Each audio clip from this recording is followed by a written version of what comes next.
Welcome to the Insurance Agency Success Podcast, the only show that helps independent insurance agencies grow their business while increasing their joy and happiness. I'm Eddie Price, founder of Genesis Software and an agency owner for more than 30 years. I've bought, started, sold, and scaled agencies, and for the last 25 years through Genesis, I've helped others do the same. And on this show, you're going to hear real stories and proven strategies so you can streamline operations, increase profits, and really enjoy the business that you've built. And if you'd like to learn more about how we can help your insurance agency, visit genesissoftware.com and click on the Request a Demo button. Hey, I think you're going to love today's episode. Today, my podcast guest is Miles Butler with Able Insurance. Miles is going to share how their agency, from very humble beginnings, grew to $35 million in premium and how they've gone to 40 employees. You're going to love this episode, so stay tuned. Welcome, Miles, to my podcast. Thanks for having me, Eddie. I hope I have something of value to share. Definitely always trying to improve. Yeah, no, we all are. And I think the people I like to hang out with the most are the ones who do not think they've got it all figured out. I think we've all got a little more learning to do, always. Let's start then. Hard question right off the bat. Tell me about the history of your agency. Just kind of a quick overview of how you started, when you became involved in the agency, and where you guys are now in terms of agency size, team members, and things like that. So to give you a little bit of a background, our agency started back in '87, obviously before my time. My dad had been working for another agency group, opening up offices throughout North and South Carolina. And his father was retiring from the paper industry, and he wanted to keep going, basically. He was done with one career, and he was ready to start another one. So he reached out to my dad and said, hey, I know you're experienced with doing this. Can you help me start one?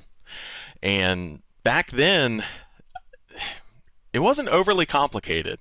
He basically told my grandfather, find a spot in North Carolina that you want to open an agency, somewhere that you'd like to live, and we'll put an ad in the yellow pages and we'll get you started that year. So they picked Wilmington. They had a place in Myrtle Beach, and for the early years, it was just my grandfather and my grandmother driving up from Myrtle Beach every day.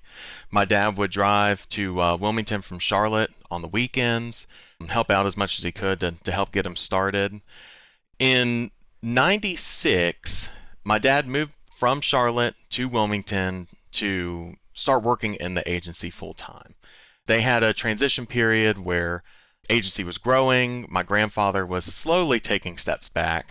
When he passed away in 2009, he was still coming to the agency like every day. He was still, all about coming to the office. I think he was in there reading his paper, the day before he passed away. But he just loved being in the office, loved being around the agents, the customers.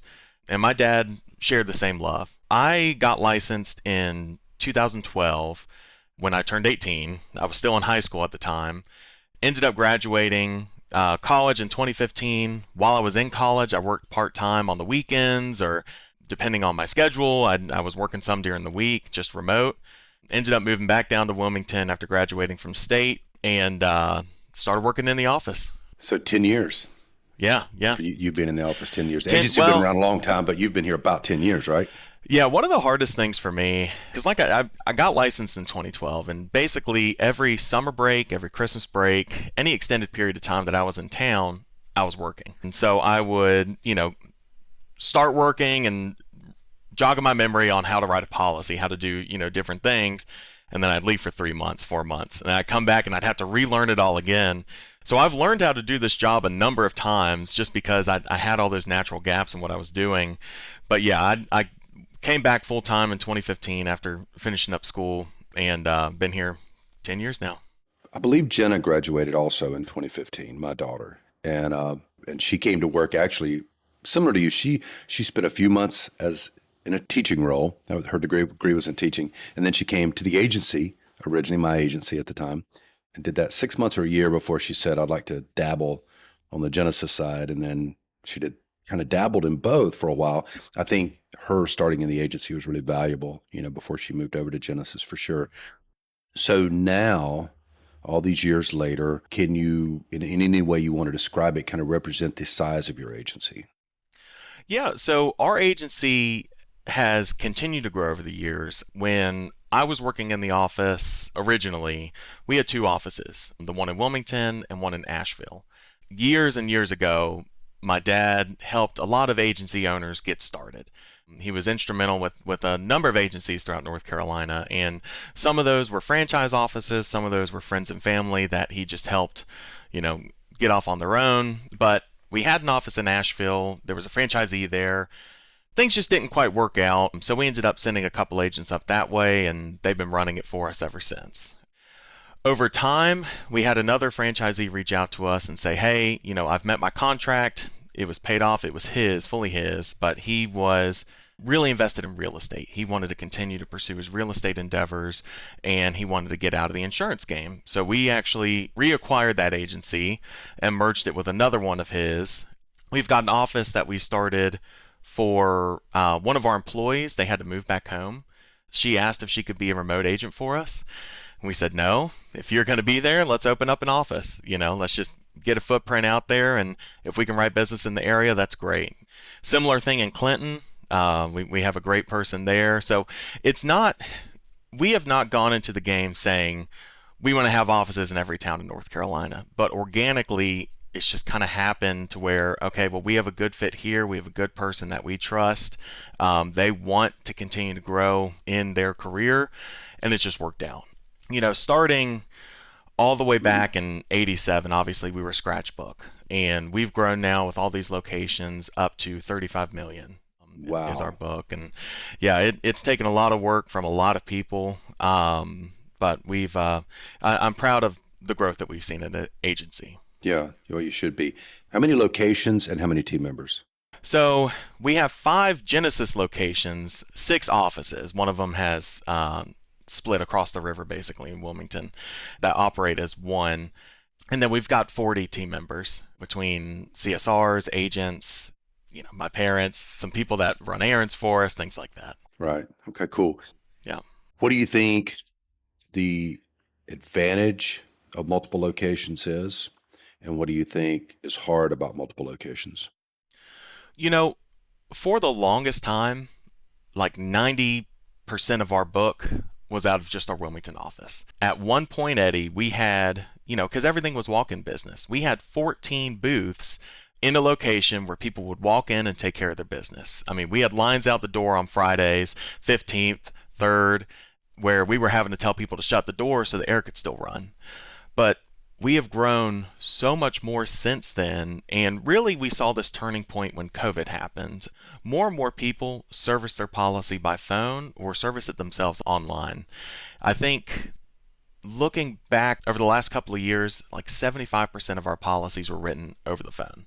We still have sizable foot traffic. That was part of the reason I was running late this morning, is because I was covering the office, because we only have 4 booths now plus a drive-through at our main office, but we still do get some surges from time to time, and we have to kind of pull them into offices if we need to. But it's been a big adjustment. But as long as we have people that we can trust, that they're running the business the way we need to, we have tools that make it easy to do it. Genesis is great because I can, a couple weeks ago we had something happen in our Asheville office. They had an emergency, and it's a husband and wife, so that makes it a little bit difficult when it's a 3-person office and 2 of them are out. But we were able to shut the doors of the lobby, but then just have a couple people from our Wilmington office jump on the phones, and they're operational at about 90% of what they would be anyway. So the tools that we have make it a lot easier. I can remote on anybody's desktop, do whatever IT work needs to be done. We can jump on their phones. We can, we have auditors that are able to audit the entire book and not just certain locations. It really makes it pretty easy for most tasks. You mentioned Genesis, and thank you for mentioning that. Genesis has been instrumental. Do you know about how long you guys have been using Genesis? Eddie, I have a plaque in my office from where we were on Genesis for 17 years. And I think you gave that to us in 2017 or 2018, at least since 2003 would be my guess, but maybe earlier. Again, before my time, but looking back at some of the entry dates for some of our longtime clients, that's kind of where we see it.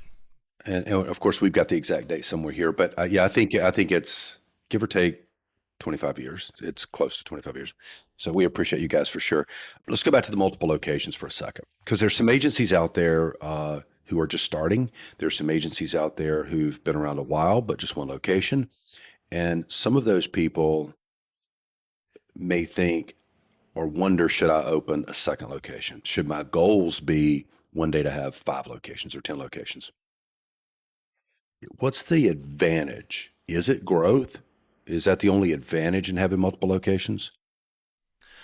Growth is certainly the biggest advantage, I would say. Having a larger footprint is going to be beneficial. In our Wilmington office, we advertise throughout all of North Carolina. But realistically, like 85% of our business is within 50 miles of our office.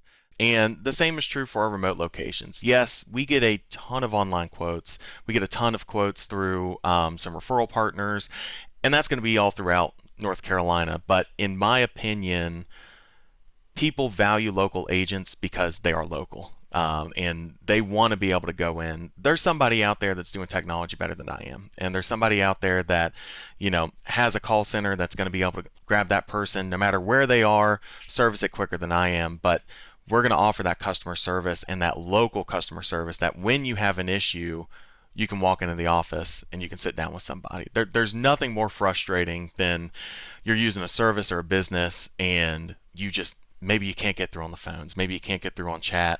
But I know, okay, if I walk into that business, I'm going to be able to be helped. I'm going to get the answer I'm looking for. And I don't know, to me, you know, obviously it's changing. Like I said before, we had 14 booths at one time for people to walk in, but I still always am going to see the need to have some kind of physical footprint. I think you're right about all that. And I think that growing is easier when you have multiple locations, also because of the SEO and the local SEO effect. Because, when people are Googling or maybe chat GPTing these days, cheap insurance or quality insurance or affordable insurance or car insurance near me, and if they're doing that in a city other than yours, no matter how much SEO work you're doing for your main location, it's hard to get the Google business profiles to rank, across the state. Absolutely. And, we have a name that other agencies share. I know just off the top of my head that there's an Able Insurance in multiple states that are around North Carolina. And we get calls from them fairly frequently. We really hammer our online presence, and for whatever reason, we'll get calls from them from time to time. I could thank our SEO guy for that, I guess, because he does a good job. Even still, we've thought about picking up appointments for those states, but I don't know. I still feel like a physical presence is needed, and Right. maybe that's antiquated thinking, but No, I mean, it's something I that's don't, worked I for don't think us. it's antiquated yet. Yeah, Not sure where that's going. sure. What's the hardest part about multiple locations? Because I've had multiple locations back early in my career. I've got some memories of some things that were hard. What's hard about multiple locations? The hardest part is staffing. That's the hardest part because people are gonna have things that come up. It's not always gonna be a planned vacation. It's not gonna always be a planned doctor's appointment or something. With our smaller locations, we only have one or two people there. And if some emergency happens, it's difficult to make sure we're covered because you do have a physical presence. People are used to you being there and the hours you're supposed to be there. We are lucky, our Clinton office, we actually have a remote person that works for our Wilmington office that lives in Clinton. So if she needs to go or she has something happen, we have staff that can fill in. Our Edenton office, we have 2 staff members there. Our Asheville, we have 3, 2 in person, one that's about an hour out actually, that works remotely for them. But that's the biggest struggle that we have is, we have to make sure we have enough people in the offices. And I personally prefer to have at least 2 people in an office where possible, just from a comfort level, maybe security level, I don't know. But I do prefer to have 2 people in there if possible. For a long time, we had 2 offices in Wilmington for our main location, and it just got to the point where it wasn't necessary because we were serving the same geographic area. But that was probably my biggest headache is, oh, so and so's out today and so has to go pick up her kid, so I'm going to start here and I'm going to go over there and I'm going to come back over here. If you're servicing different geographic areas and you've got someone that you can trust, someone that's got, skin in the game, it can really be successful. Yeah, I think that's part of it. If they've got skin in the game, you improve your chances of that working a little better than if they don't. With your 10 years experience plus growing up in the business, what is your thought about what's the most challenging things that probably most independent insurance agencies face? If you were to come up with the top 2 or 3 things, I know what I think mine are, and I'll tell you what they are in a second. What do you think's the top 2 or 3 things that independent agencies struggle the most with? I think communicating effectively with your customers is difficult. Every company has their own means of communicating with the customer. Some are going to do it by mail, some have paperless options, some are just going to be contacting the agency. But we as an agency having just a baseline communication and communicating accurate information. One of my pet peeves is I send a customer, hey, our system shows you haven't renewed your policy. If that's an error, please contact us. And, daily I'm getting messages, I renewed direct. Why aren't you seeing that? Some companies download, which is beautiful and great. Some companies download, but they don't do it the same as other companies. So, it's very difficult for us to have that unified communication for that customer. Some of it relies on agent entry as well. If we have a customer that was with company A, we rewrite them to company B, but they don't indicate it correctly, they may get similar messaging. And then it's, why did you send me this? I just talked to, so and so last week. Yes, they get a message saying company A canceled. And they're like, yeah, I know it canceled. You should know it canceled too. It was intentional. 100%. So I think communicating and then communicating accurate information would be my 2 biggest challenges, I would say. For the most part, we're doing a great job. We're doing good with the tools that we have and the way the companies communicate. We've got a lot of experience on the systems we have and with the companies that we have. But there's always going to be stuff that falls in the cracks that, you try to qualify that communication as much as possible. Like, for instance, on those messages that go out, I say, if this is a mistake or if you've paid direct, keep in mind it can take, 24, 72 hours, whatever, for our system to update. So that way they can think, oh, I have done that. It's just going to take them a little bit. But, you don't like getting that message from your insurance agent if you know that you've paid. But, I would say that that's probably number 1 and number 2 is, communicating and then just having that accurate information in your system. It's not infrequent that I have a customer call and they say, hey, I've got a question on my policy and maybe I don't show them active for a term or 2, and we've got to go in there and we've got to see why, and we've got to update it. Maybe we had something wrong on our side, maybe a download didn't get processed, I don't know, but it's something that we just have to do some cleanup. So, and I didn't see communication coming. So that's cool. That's interesting. I made some notes there. So I want to ask your opinion then about this. I think 3 challenges a lot of agencies have, and I'm not sure what order it is. I think it's getting the carriers that they want. Some agencies struggle with that. And by the way, I think many agencies struggle with 1, 2, or all 3 of these. Getting the right carriers, marketing, and growth, go together. So growth, we'll call it growth. Doesn't have to, whether it's marketing or just a blessing, or a gift, but growth. And then the third one is team members. I think a lot of agencies struggle attracting, hiring, training well, and keeping really good world-class team members.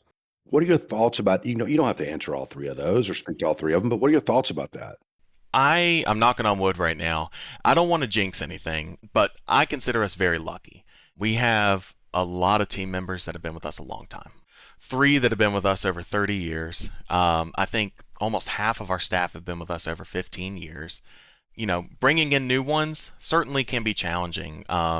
We've been hiring for a role at one of our offices for a little while now. It's a little bit more specialized. We're looking for bilingual, so that can present its own challenges. But bringing in the right people can be a challenge. But we've been lucky that and blessed that a lot of times, if you make it longer than a year with us, you're going to make it for a long time with us. The agent that I mentioned that lived in Edenton, She did work for another agency briefly and then called us and said, "Hey, I want to come back. Let me work remote for you. I know I moved here and I was working with this local agency, but I want to work with you again." And we've actually had a couple that have done that have left and then came back to us, which we're very thankful for. You know, I guess I don't consider the carrier challenge unique because we're at the coast, and at the coast we just struggle all day long with placement. But we do have that challenge in our agency, in that maybe there's a couple standard auto carriers that we would love to do business with, but they don't want anything to do with property here. And to get the one, you have to have the both, and that certainly is a challenge that we face. It's just something that we've been facing for a long time. I guess I just didn't consider it, but that's a good point. And again, that's unique to us because we are so close to the coast. That definitely can be a challenge. And I know you said don't touch on all three, but I'm going to. Marketing is tough. We spend a good amount of money on marketing, and I mentioned the yellow pages earlier. Maybe it wasn't as easy as he makes it sound, but when I It talked to my was. dad, It was. when I I talked to remember. him, and I talked about him opening up all those franchise offices. He would always plan it around when the yellow pages started, and we're Absolutely. Able Insurance for a reason. Yeah. Our Asheville office was Automatic Insurance Agency. We took over that agency again. That was Atlantic Coast Insurance Agency, and anything with an A, get front of the yellow pages and issue it out when the yellow pages happen, and that was your marketing. Now there's a million different ways you can spend your money, no guarantee of success. At least for us, we spend a good bit on traditional advertising just from a branding perspective. We do some billboards as well, just have our name out there, but probably it's hard to say what's the chicken and what's the egg, because someone can see our billboard, they can listen to our radio ad, they can see our TV, but then go to our website. So I don't know if it's people just looking for insurance near me, or best auto insurance North Carolina, whatever it might be. But we get a tremendous amount of quotes from our website. We certainly have had success there. So whether it's SEO or whether it's this combination of the different things that we're doing leading it to our website, no, 100%. It's hard to land on where am I getting the best value out of my dollar that I'm spending, because everyone wants you to spend it. Yeah, yeah. And we deal with it too. I dealt with it back in the agency business because I started in the days of yellow pages like your dad. And then we didn't sell our last agency until 2018, even though Genesis started over 25 years ago, because I did both of them for a long time. And it was fun. And I enjoyed being the guy who knew what the agents were dealing with, because I also was still in the agency business. But I've also, as an agency, lived through the transition away from yellow pages. I think you're right in that it's probably a combination of things. I think if you were to do any one thing, then you're not going to get the results as good of results as you will if you do a lot of things. You can't do everything, and you can't do everything all the time. You can test things, you can cycle things. And the other thing that's really unfortunate is I think you have to have a little bit of faith. I mean, obviously you've got to be smart and watch numbers and see results, but you're not going to measure every component of every marketing thing you're doing. You can't like those billboards or your SEO, you can't exactly tie that back like you could the yellow pages. But you know what? I even used to say in the yellow pages, they could look in the yellow pages, or they might get a referral. Hey, you should go, I've got my insurance with Able. And they come say, okay, I'm going to find Able. This is 20, 30 years ago. They would look you up in the phone book. They would call you. You'd say, how did you hear about us? They might say phone book, even though it was a referral. You know what I mean? So they both contributed to them getting to you. Do you guys think, in terms of what percentage of our revenue should we spend on marketing, or is that not a thought and you come up with the investment amount budget some other way? It's not a set or preordained amount by any means, and it varies by, location, I guess, too. We kind of have a general idea of the amount that we want to spend. If we see good opportunities, like our ad guy reached out to us about some additional college basketball advertising. There's going to be a lot of eyes on college basketball during March Madness. I know, at least for our agencies, we have it on in the lobby so people can watch. In the South, people live and breathe college basketball. But we had that opportunity. We wanted to get more out there. that's what we did. So I wouldn't necessarily say there's a set amount, but what I will say is, we make a decision, okay, if we're spending X amount this month, we can't just do a little bit everywhere. You have to decide what are the 2 or 3 or 4 channels we want to hit, and you have to hit it with enough. Because if you do just a little bit in everything, you're not going to get anything from it. You have to pick what you want to do, and you have to put a decent amount into it to get results. But I mean, like you said, if I went into Genesis, which has great reports for this, by the way, if I went into Genesis and ran production by source, I might have, 20 that say billboard was how they heard from us, but I know we're getting more views than that. I know that it's some combination, and maybe they saw the billboard, but they're driving. They're not going to call right then. Maybe they look it up when they get home, or they remember it a week later, or they're sitting at their kids', soccer game and think, oh, I saw that billboard. Who was that again? Oh, yeah, let me look it up. So, it can be a combination of things, but I will say you have to make sure you're doing enough in each of them. You can't just dip your toes that little bit and then, okay, well, I spent $250 here. I didn't get a single thing back, so I'm not doing any more on that. You have to take that leap and, give it a little bit of time and a little bit more of an investment. Yeah, I think time is a big part of it too, like you just said. And I've seen people, especially with some things like SEO you mentioned. So SEO, I want my site to rank better. So I hire someone to go in and work their magic behind the scenes and do some backlinking and all the things that fall under SEO. And 30 days later, 60 days later, I'm checking to see how many policies have I sold. And you're not going to see any after 30 or 60 days. And people that don't give it a long enough time, that's a form of just putting a little money here and there, because you put it here for a couple of months on some things, then it's not had time. Things like SEO takes months. And then I think people should do SEO. We do at Genesis, we do SEO. There's somebody working on SEO stuff every month, and they have been for many, many years.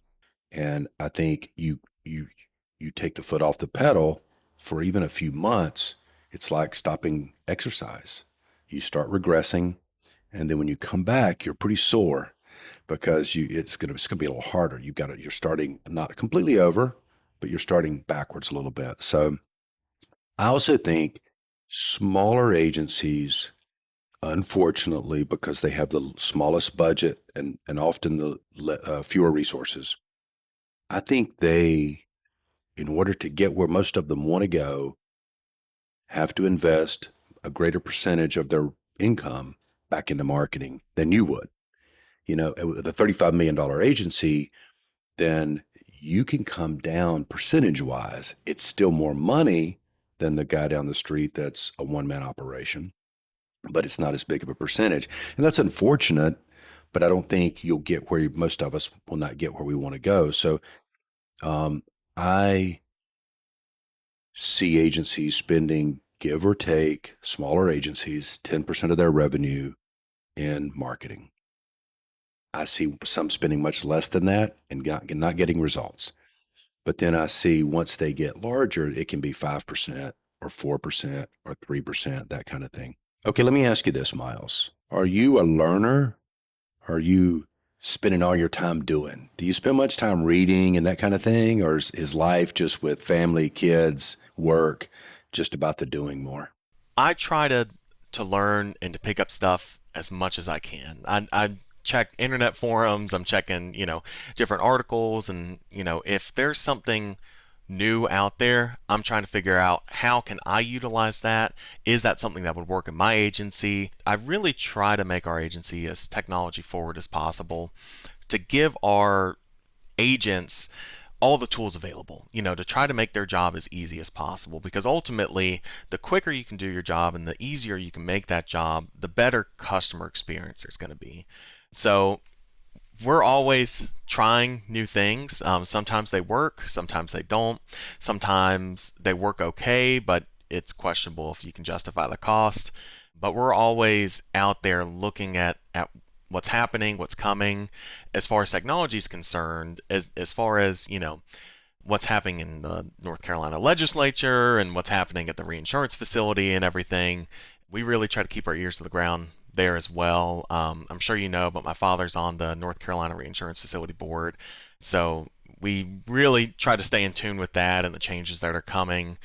Obviously, 7/1, there's major changes coming, and it's going to affect, how long SDIP points are being charged. It's going to affect inexperience rates. It's going to affect the state minimum limits of liability, among other things. And we have really tried as an agency, the second we learned about it, we've put something together, we're sending it out to our customers. And every month when I send out newsletters or as we're talking to customers, my agents are informed of those things, and they're trying to help customers make informed decisions to try to prepare them for some of the changes that are coming, and take steps to get things done to help them long term. Like, for instance, if you have a 16-year-old and they're sitting on their license right now, they have their permit, they have the hours, but they're not sure if they want to get it.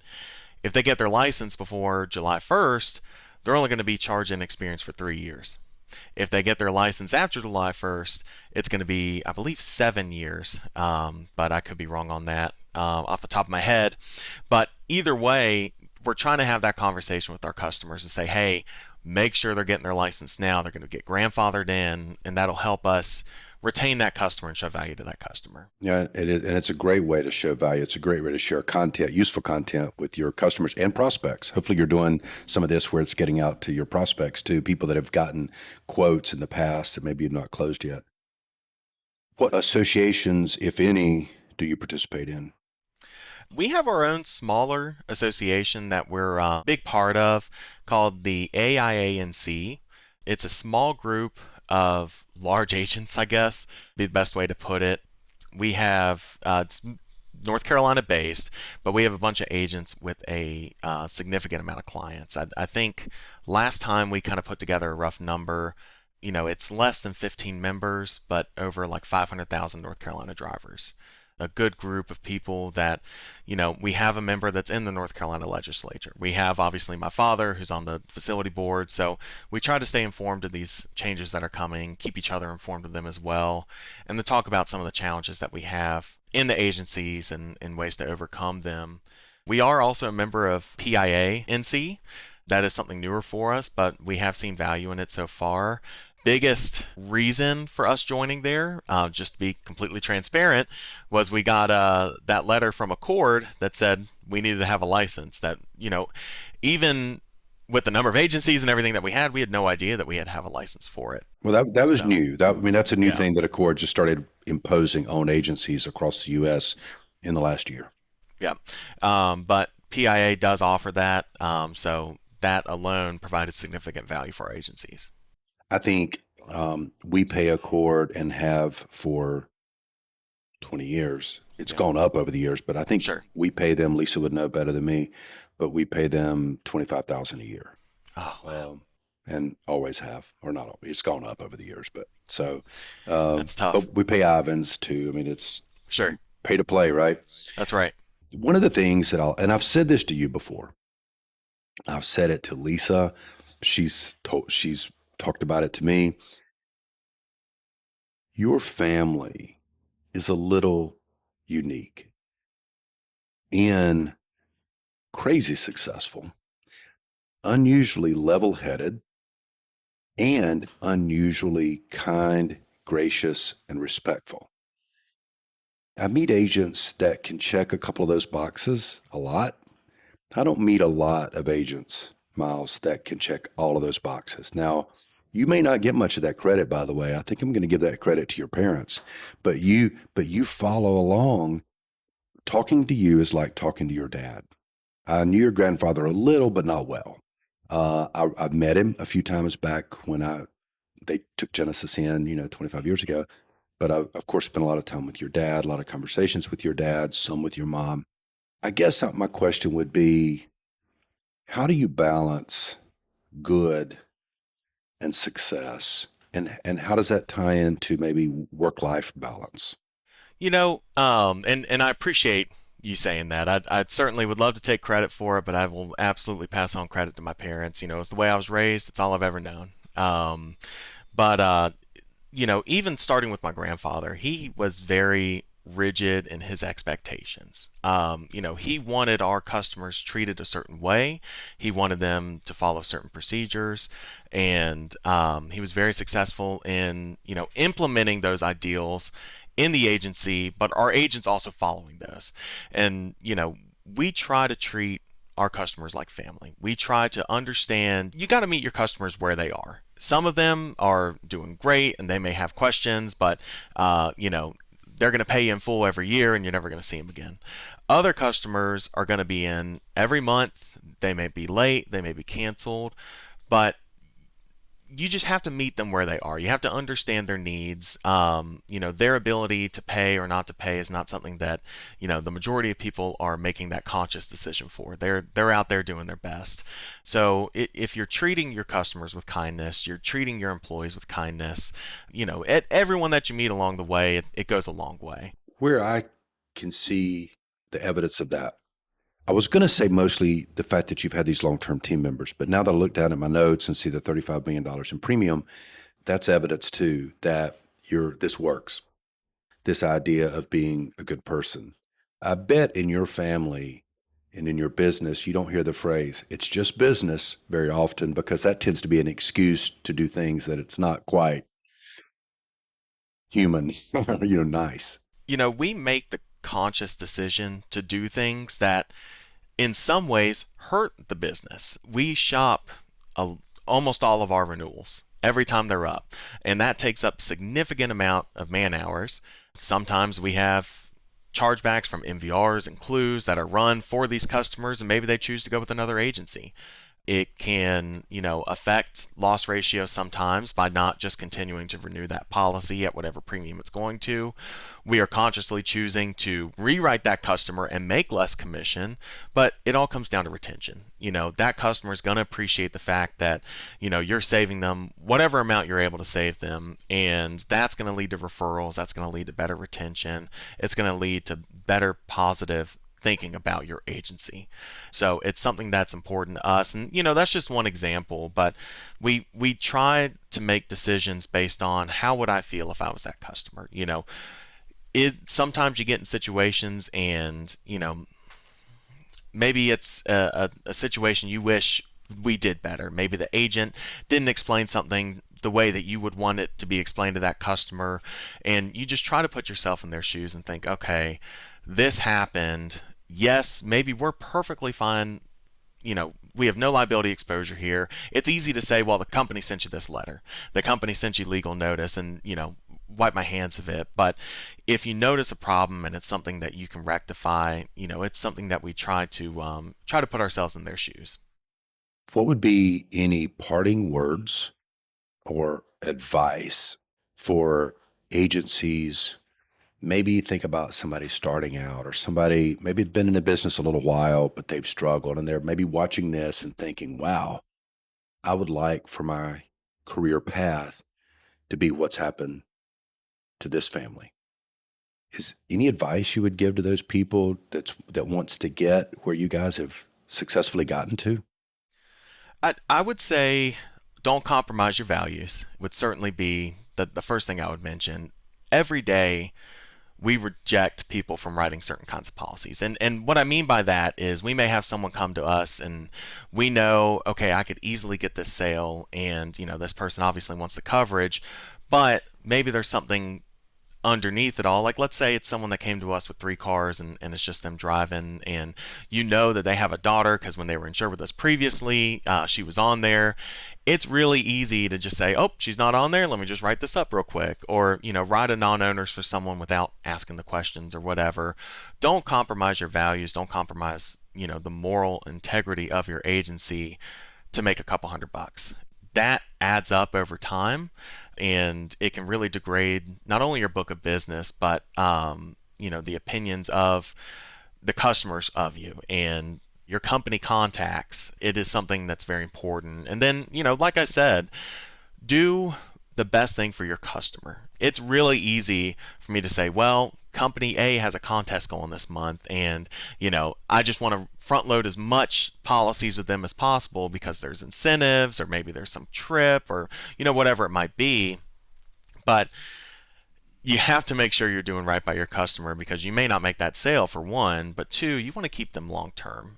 New business is beautiful and I love it, but I want to keep the customers that I have. I want to do the best things that I can for my customers.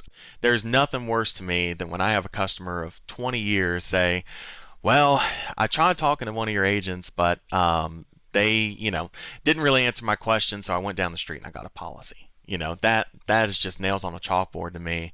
You want to make sure you're doing everything you can. You may have the busiest day, you may be having the worst day, but just sit there and listen. Empathize with the customer. They may be someone that asks a lot of questions. They may be someone that is a little more transaction heavy, but you just want to make sure you're doing right by the customers. Treat them how you want to be treated. Love it. And that's how we've done business. That's, because the answer could be more closing techniques or strategies. And so I love what your answer is. Thank you for sharing that. Yep. If there are folks, Miles, that have any questions, so, wow, they've learned a lot from this guy today, would it be okay for people to reach out to you? And if so, how would be the best way for them to do that?